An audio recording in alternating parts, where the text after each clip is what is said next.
Chapter 71. Catelyn. It seemed 1,000 years ago that Catelyn Stark had carried her infant son out of River Run, crossing the Tumblestone in a small boat to begin their journey north to Winterfell. And it was across the Tumblestone that they came home now, though the boy wore plate and mail in place of swaddling clothes. Robb sat in the bow with Grey Wind, his hand resting on his direwolf's head as the rowers pulled at their oars. Theon Greyjoy was with him. Her uncle Brynden would come behind in the second boat, with the Great John and Lord Karstark. Catelyn took a place toward the stern. They shot down the Tumblestone, letting the strong current push them past the looming wheel tower. The splash and rumble of the great water wheel within was a sound from her girlhood that brought a sad smile to Catelyn's face. From the sandstone walls of the castle, soldiers and servants shouted down her name, and Robb's, and Winterfell! From every rampart waved the banner of House Tully, a leaping trout, silver, against a rippling blue and red field. It was a stirring sight. Yet it did not lift her heart. She wondered if indeed her heart would ever lift again. Oh, Ned. Below the wheel tower, they made a wide turn and knifed through the churning water. The men put their backs into it. The wide arch of the water gate came into view, and she heard the creak of heavy chains as the great iron portcullis was winched upward. It rose slowly as they approached, and Catelyn saw that the lower half of it was red with rust. The bottom foot dripped brown mud on them as they passed underneath, the barbed spikes mere inches above their heads. Catelyn gazed up at the bars and wondered how deep the rust went, and how well the portcullis would stand up to a ram, and whether it ought to be replaced. Thoughts like that were seldom far from her mind these days. They passed beneath the arch and under the walls, moving from sunlight to shadow and back into sunlight. Boats large and small were tied up all around them, secured to iron rings set in the stone. Her father's guards waited on the water stair with her brother. Sir Edmure Tully was a stocky young man with a shaggy head of auburn hair and a fiery beard. His breastplate was scratched and dented from battle, his blue and red cloak stained by blood and smoke. At his side stood the Lord Tytos Blackwood, a hard pike of a man with close-cropped salt and pepper whiskers and a hook nose. His bright yellow armor was inlaid with jet in elaborate vine and leaf patterns, and a cloak sewn from raven feathers draped his thin shoulders. It had been Lord Tytos who led the sortie that plucked her brother from the Lannister camp. "Bring them in," Sir Edmure commanded. 3 men scrambled down the stairs, knee-deep in the water, and pulled the boat close with long hooks. When Grey Wind bounded out, one of them dropped his pole and lurched back, stumbling and sitting down abruptly in the river. The others laughed, and the man got a sheepish look on his face. Theon Greyjoy vaulted over the side of the boat and lifted Catelyn by the waist, setting her on a dry step above him as water lapped around his boots. Edmure came down the steps to embrace her. "Sweet sister," he murmured hoarsely. He had deep blue eyes and a mouth made for smiles, but he was not smiling now. He looked worn and tired, battered by battle and haggard from strain. His neck was bandaged where he had taken a wound. Catelyn hugged him fiercely. "Your grief is mine, Cat," he said when they broke apart. "When we heard about Lord Eddard, the Lannisters will pay. I swear it. You will have your vengeance." "Will that bring Ned back to me?" she said sharply. The wound was still too fresh for softer words. She could not think about Ned now. She would not. It would not do. She had to be strong. All that will keep. I must see father. He awaits you in his solar, Edmure said. Lord Hoster is bedridden, my lady, her father's steward explained. When had that good man grown so old and grey? He instructed me to bring you to him at once. I'll take her. Edmure escorted her up the water stair and across the lower bailey, where Peter Baelish and Brandon Stark had once crossed swords for her favor. The massive sandstone walls of the keep loomed above them. As they pushed through a door between two guardsmen in fish-crest helms, she asked, How bad is he? Dreading the answer even as she said the words.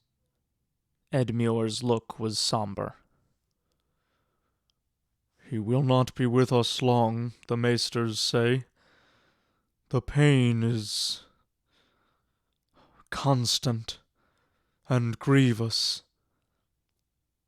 A blind rage filled her, a rage at all the world, at her brother Edmure and her sister Lysa, at the Lannisters, at the maesters, at Ned and her father and the monstrous gods who would take them both away from her. You should have told me, she said. You should have sent word as soon as you knew. He forbade it. He did not want his enemies to know that he was dying. With the realm so troubled, he feared that if the Lannisters suspected how frail he was, they might attack, Catelyn finished, hard. It was your doing. Yours, a voice whispered inside her. If you had not taken it upon yourself to seize the dwarf. They climbed the spiral stair in silence. The keep was three-sided, like Riverrun itself, and Lord Hoster's solar was triangular as well, with a stone balcony that jutted out to the east, like the prow of some great sandstone ship. From there the lord of the castle could look down on his walls and battlements, and beyond to where the waters met. They had moved her father's bed out onto the balcony. He likes to sit in the sun and watch the rivers, Edmure explained. Father, see who I've brought. Cat has come to see you. Hoster Tully had always been a big man, tall and broad in his youth, portly as he grew older. Now he seemed shrunken, the muscle and meat melted off his bones. Even his face sagged. The last time Catelyn had seen him, his hair and beard had been brown, well streaked with grey. Now they had gone white as snow. His eyes opened to the sound of Edmure's voice. Little cat, he murmured in a voice thin and wispy and racked by pain. My little cat. A tremulous smile touched his face as his hand groped for hers. I watched for you. I shall leave you to talk, her brother said, kissing their lord father gently on the brow before he withdrew. Catelyn knelt and took her father's hand in hers. It was a big hand, but fleshless now, the bones moving loosely under the skin, all the strength gone from it. You should have told me, she said. A rider, a raven. Riders are taken.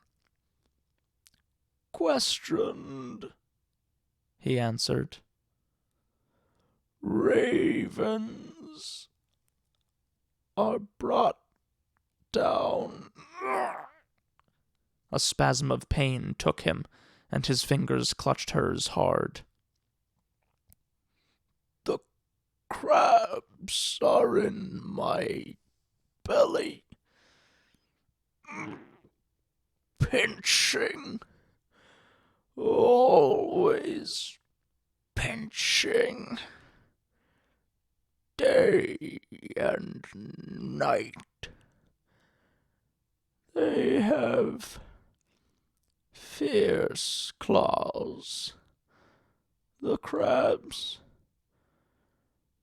Mr. Vyman makes me dream wine. Milk of the poppy. I sleep a lot. But I wanted to be awake to see you. When you came, I was afraid.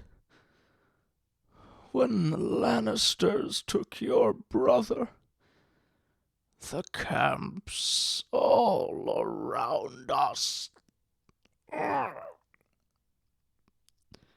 was afraid I would go before I could see you again. I was afraid. "I'm here, father," she said. "With Rob, my son. He'll want to see you too." Your boy, He whispered.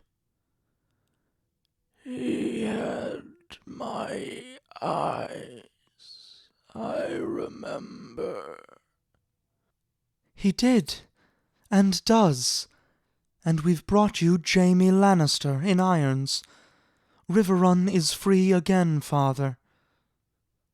Lord Hoster smiled.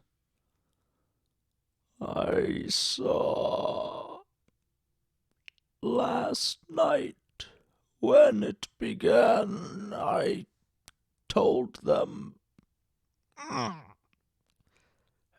had to see. They carried me to the gatehouse. Watched from the battlements. Ah, that was beautiful. The torches came in a wave. I could hear the cries floating across the river. Sweet cries. When that siege tower went up, gods would have died then, and glad. If only I could have seen you children first. Was it your boy who did it? Was it your Rob? "Yes," Catelyn said, fiercely proud.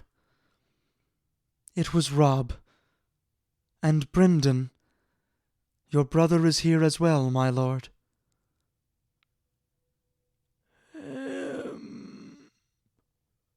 Her father's voice was a faint whisper.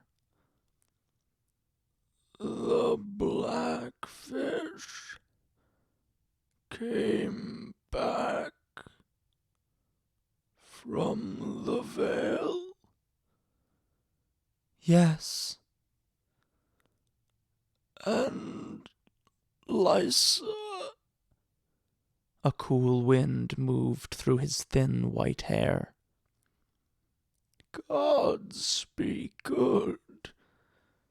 Your sister, did she come as well? He sounded so full of hope and yearning that it was hard to tell the truth. No. I'm sorry. Oh. His face fell, and some light went out of his eyes. I'd hoped. I would have liked to see her before. She's with her son, in the Eyrie. Lord Hoster gave a weary nod. Lord Robert now. Poor Aaron's gone. I remember. Why did she not come with you? She is frightened, my lord. In the Eyrie she feels safe. She kissed his wrinkled brow. Rob will be waiting. Will you see him? And Brynden? Your son. He whispered. Yes. Cat's child. He had my eyes. I remember when he was born. Bring him. Yes. And your brother? Her father glanced out over the rivers. Blackfish, He said. has he wed yet? Taken some girl to wife? Even on his deathbed, Catelyn thought sadly. he has not wed. You know that, father. Nor will he ever. I told him, commanded him, marry.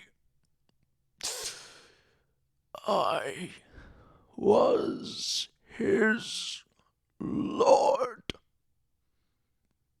He knows my right to make his match a good match. A red wine, old house, sweet girl, pretty, freckles.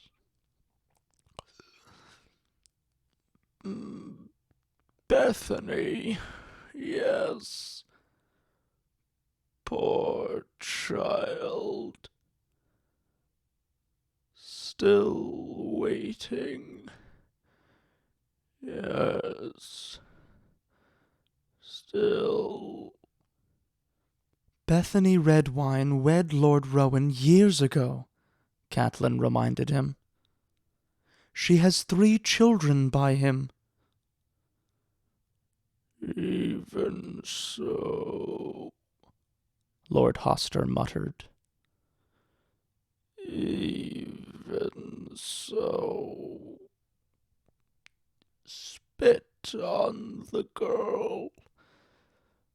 The red wines. spit on me, his lord, his brother. That blackfish. I had other offers. Lord Bracken's girl. Walder Frey. Any of three, he said. Oh. Has he wed anyone? Anyone? No one, Catelyn said. Yet he has come many leagues to see you, fighting his way back to Riverrun. I would not be here now if Sir Brynden had not helped us. He was ever a warrior, her father husked. That he could do. Knight of the Gate, yes.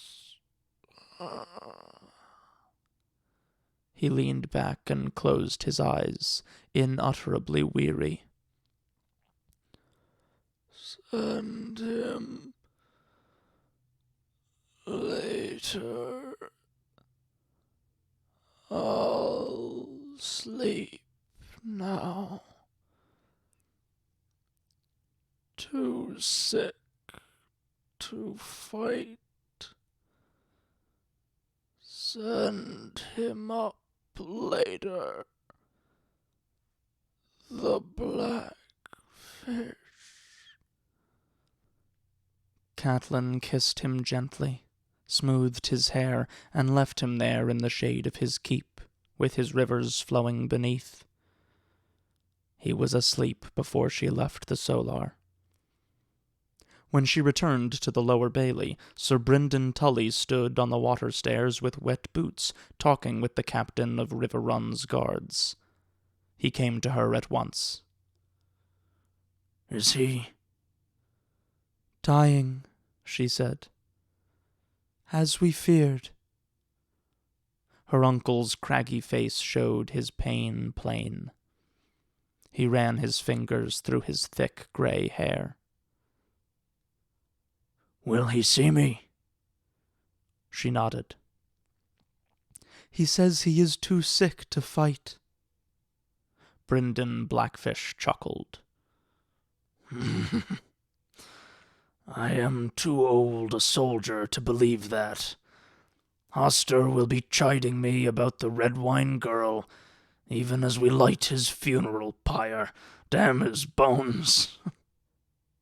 Catelyn smiled, knowing it was true. I do not see Robb. He went with Greyjoy to the hall, I believe. Theon Greyjoy was seated on a bench in Riverrun's great hall, enjoying a horn of ale and regaling her father's garrison with an account of the slaughter in the Whispering Wood. Some tried to flee, but we'd pinched the valley shut at both ends, and we rode out of the darkness with sword and lance. The Lannisters must have thought the others themselves were on them when that wolf of Robb's got in among them. I saw him tear one man's arm from his shoulder, and their horses went mad at the scent of him. I couldn't tell you how many men were thrown— Theon, she interrupted. Where might I find my son? Lord Robb went to visit the Godswood, my lady. It was what Ned would have done. He is his father's son as much as mine. I must remember. Oh, gods. Ned. She found Robb beneath the green canopy of leaves, surrounded by tall redwoods and great old elms, kneeling before the heart tree, a slender weirwood with a face more sad than fierce. His longsword was before him, the point thrust in the earth, his gloved hands clasped around the hilt. Around him others knelt. Great John Umber, Rickard Karstark, Mage Mormont, Galbart Glover, and more. Even Titos Blackwood was among them, the great raven cloak fanned out behind him. These are the ones who keep the old gods, she realized. She asked herself what gods she kept these days, and could not find an answer. It would not do to disturb them at their prayers. The gods must have their due. Even cruel gods who would take Ned from her, and her lord father as well. So Catelyn waited. The river wind moved through the high branches, and she could see the wheel tower to her right, ivy crawling up its side. As she stood there, all the memories came flooding back to her. Her father had taught her to ride amongst these trees, and that was the elm that Edmure had fallen from when he broke his arm, and over there, beneath that bower, she and Lysa had played at kissing with Peter. She had not thought of that in years. How young they all had been. She no older than Sansa, Lysa younger than Arya, and Peter younger still, yet eager. The girls had traded him between them, serious and giggling by turns. It came back to her so vividly she could almost feel his sweaty fingers on her shoulders and taste the mint on his breath. There was always mint growing in the godswood, and Peter had liked to chew it. He had been such a bold little boy, always in trouble.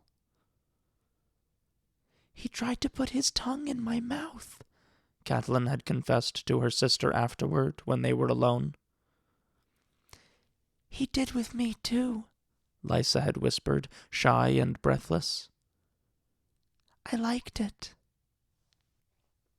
Robb got to his feet slowly and sheathed his sword, and Catelyn found herself wondering whether her son had ever kissed a girl in the godswood. Surely he must have. She had seen Jane Poole giving him moist-eyed glances, and some of the serving girls, even ones as old as 18.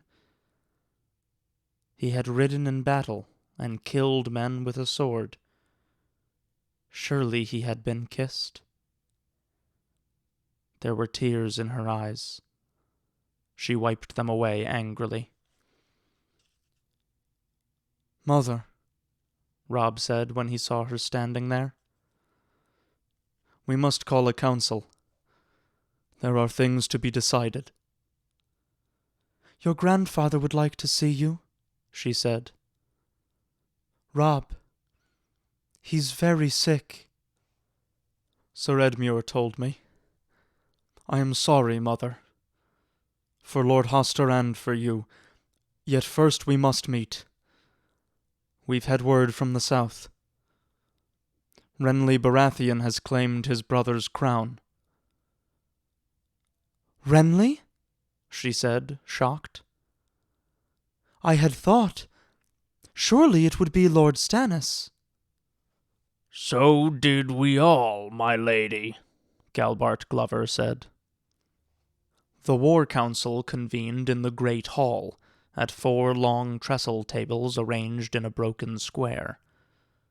Lord Hoster was too weak to attend, asleep on his balcony, dreaming of the sun on the rivers of his youth. Edmure sat in the high seat of the Tullys, with Brynden Blackfish at his side, and his father's bannermen arrayed to right and left along the side tables. Word of the victory at River Run had spread to the fugitive lords of the Trident, drawing them back. Carol Vance came in, a lord now, his father dead beneath the golden tooth.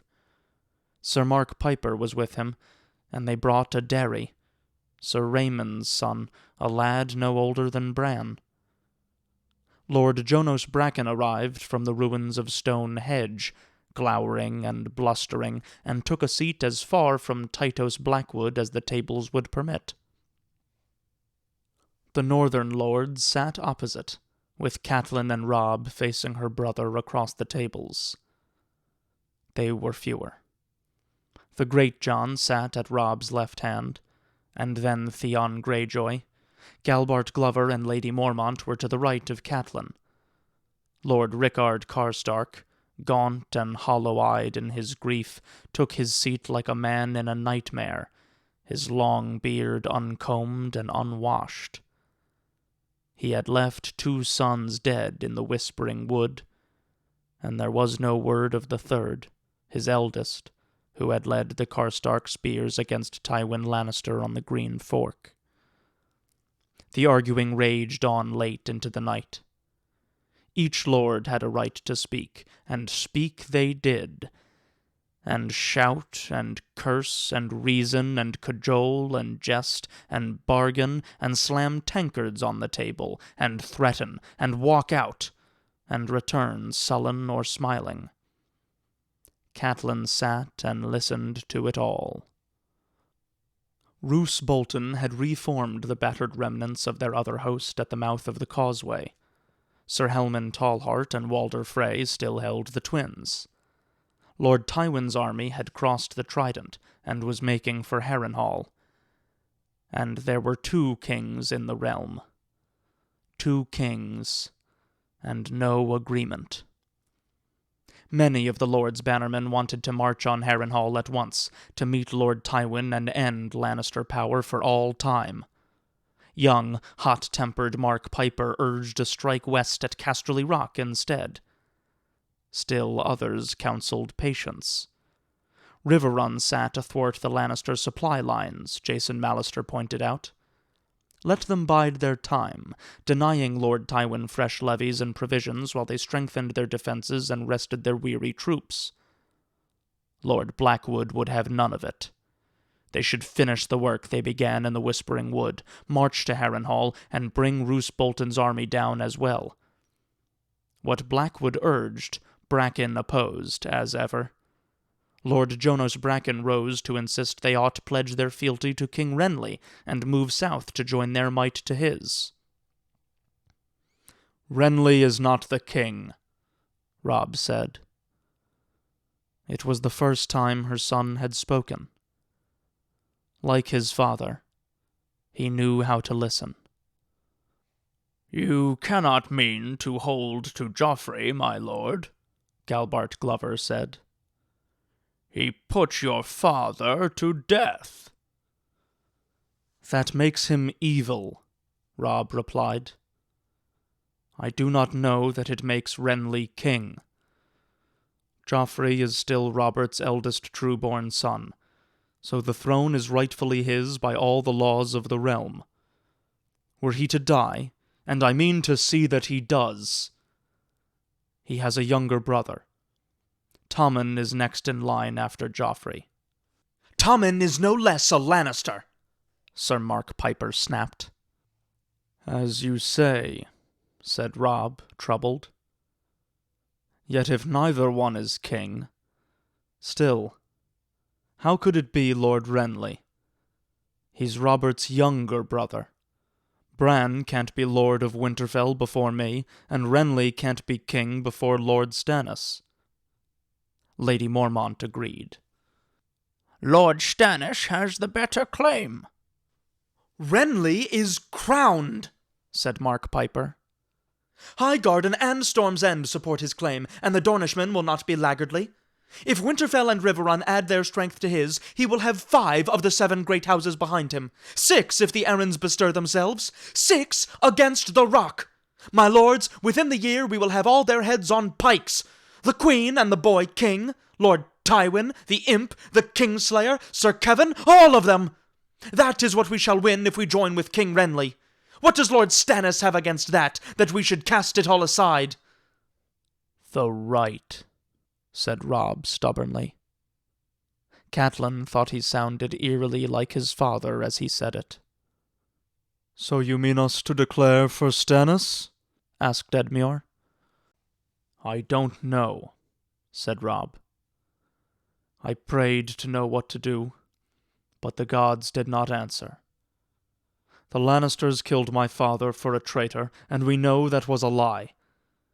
But if Joffrey is the lawful king and we fight against him, we will be traitors." "My lord father would urge caution," aged Sir Stevron said, with the weaselly smile of a Frey. "Wait. Let these two kings play their game of thrones. When they are done fighting, we can bend our knees to the victor, or oppose him as we choose. With Renly arming, likely Lord Tywin would welcome a truce, and the safe return of his son. Noble lords, allow me to go to him at Harrenhal and arrange good terms and ransoms." A roar of outrage drowned out his voice. "Craven!" the Great John thundered. "Begging for a truce will make us seem weak," declared Lady Mormont. "Ransoms be damned! We must not give up the Kingslayer!" shouted Rickard Karstark. "Why not a peace?" Catelyn asked. The lords looked at her, but it was Robb's eyes she felt. His and his alone. "My lady, they murdered my lord father, your husband," he said grimly. He unsheathed his long sword and laid it on the table before him, the bright steel on the rough wood. "This is the only peace I have for Lannisters." The Great John bellowed his approval, and other men added their voices, shouting and drawing swords and pounding their fists on the table. Catelyn waited until they had quieted. "My lords," she said then, "Lord Eddard was your liege, but I shared his bed and bore his children. Do you think I love him any less than you?" Her voice almost broke with her grief, but Catelyn took a long breath and steadied herself. "Robb, if that sword could bring him back, I should never let you sheath it until Ned stood at my side once more. But he is gone, and 100 Whispering Woods will not change that. Ned is gone, and Darren Hornwood, and Lord Karstark's valiant sons, and many other good men besides, and none of them will return to us. Must we have more deaths still?" "You are a woman, my lady," the Great John rumbled in his deep voice. "Women do not understand these things." "You are the gentle sex," said Lord Karstark, with the lines of grief fresh on his face. "A man has a need for vengeance." "Give me Cersei Lannister, Lord Karstark, and you would see how gentle a woman can be," Catelyn replied. "Perhaps I do not understand tactics and strategy, but I understand futility. We went to war when Lannister armies were ravaging the Riverlands, and Ned was a prisoner, falsely accused of treason. We fought to defend ourselves, and to win my lord's freedom. Well, the one is done, and the other forever beyond our reach. I will mourn for Ned until the end of my days, but I must think of the living.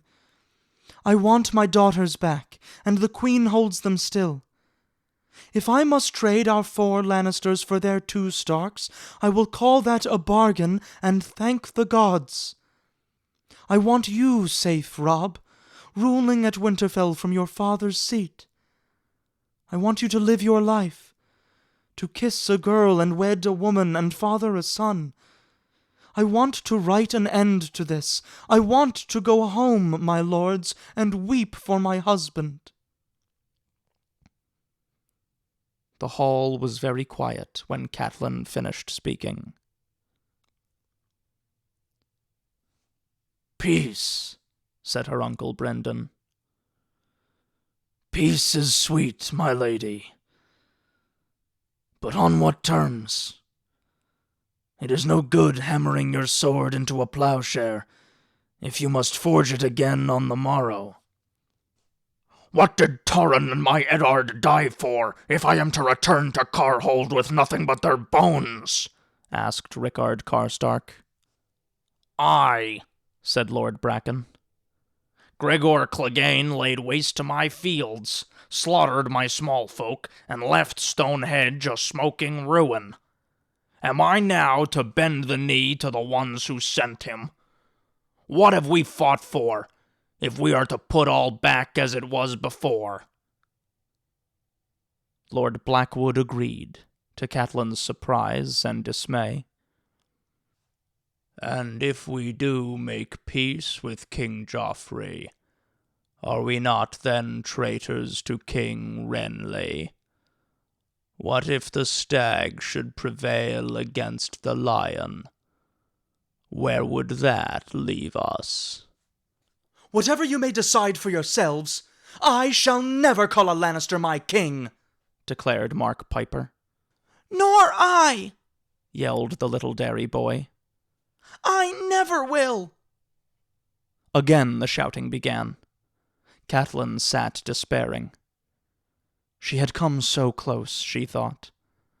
They had almost listened. Almost. But the moment was gone. There would be no peace, no chance to heal, no safety. She looked at her son, watched him as he listened to the Lord's debate, frowning, troubled, yet wedded to his war. He had pledged himself to marry a daughter of Walder Frey, but she saw his true bride plain before her now, the sword he had laid on the table. Catelyn was thinking of her girls, wondering if she would ever see them again, when the great Jon lurched to his feet. "My lords!" he shouted, his voice booming off the rafters. "Here is what I say to these two kings." Tuh, he spat. "Renly Baratheon is nothing to me, nor Stannis neither. Why should they rule over me and mine from some flowery seat in Highgarden or Dorne? What do they know of the Wall, or the Wolf's Wood, or the barrows of the first men? Even their gods are wrong. The others take the Lannisters too. I've had a belly full of them." He reached back over his shoulder and drew his immense two-handed greatsword. "Why shouldn't we rule ourselves again? It was the dragons we married, and the dragons are all dead." He pointed at Robb with the blade. "There sits the only king I mean to bow my knee to, my lords," he thundered. "The king in the north." And he knelt and laid his sword at her son's feet. "I'll have peace on those terms," Lord Karstark said.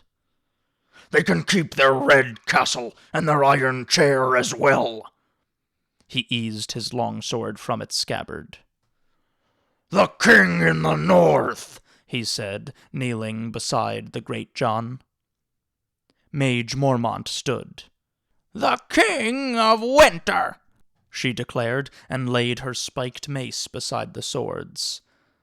And the river lords were rising too, Blackwood and Bracken and Mallister, houses who had never been ruled from Winterfell, Yet Catelyn watched them rise and draw their blades, bending their knees and shouting the old words that had not been heard in the realm for more than 300 years, since Aegon the Dragon had come to make the 7 kingdoms one.